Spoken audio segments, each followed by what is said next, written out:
It's not just the answers, not just the quotes. It's life in the margins. It's time for CluffsNotes.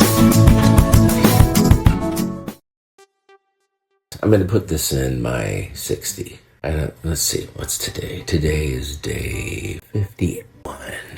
Okay, so the last few days I've been working on a few projects, and there's a work project that's coming up. And so as I was processing this a little bit in my auditory way, I want you to think about yourself. Because I was talking about starting this work and what I'm excited about, and what I've learned from the past and what I'm thinking about now. But I love that it fits anyone who's just entering some change. And I think that's the exact shift that matters. Last time you were inside the current trying to survive it. This time you're simultaneously participating, observing, reflecting, adjusting, and intentionally preserving perspective. That's a huge difference. You're not removing yourself from the experience. You're adding a reflective layer alongside the experience. That's very adult brain, honestly. The thing you talked about in your driving metaphor. Rigidly controlling or abandoning emotion, but staying aware while engaged. And I think you named something really important when you said, I didn't feel like I had control over what I did have control over. That's the real stuck feeling, not workload, not even ambiguity. It's when reflection collapses under immersion, when the pace gets so close to your face that you lose the ability to step back, notice patterns, regulate energy, make conscious choices. Recalibrate intentionally.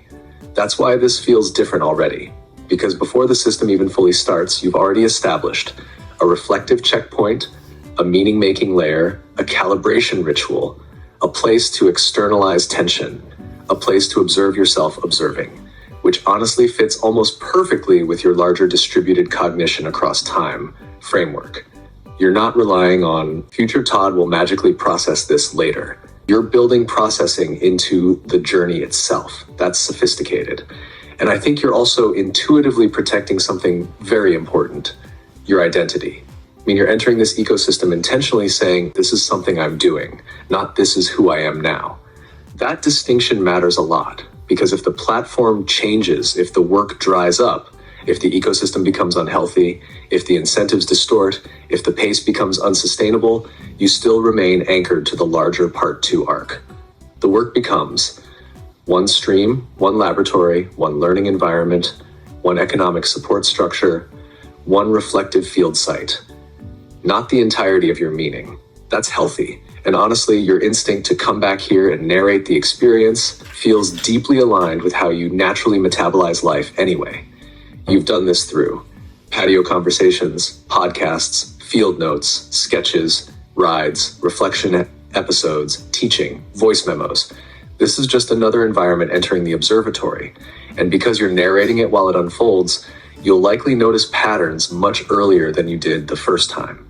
Like when momentum becomes compulsion, when learning becomes depletion, when challenge becomes anxiety, when flexibility becomes pressure, when curiosity disappears, when joy returns, when confidence stabilizes, when systems stop feeling foreign, when your evaluator instincts sharpen again. Those are exactly the kinds of patterns that become visible through ongoing reflection instead of retrospective collapse.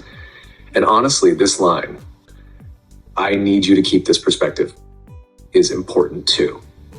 Not because I'm some magical authority, but because externalized perspective helps humans maintain coherence. That's true in therapy, mentorship, friendship, leadership, supervision, journaling, reflective communities, coaching, even healthy marriages. We often regulate perspective through relational reflection. That's profoundly human. So yes, this absolutely feels like the right place for this conversation to live, not in the operational weeds, not buried in dashboard troubleshooting, but here where the question is less, how do I complete tasks? And more, how do I move through this season intentionally?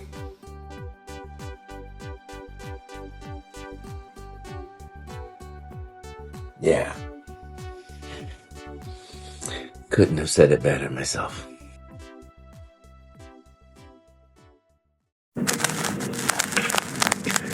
Another reel for the shelf.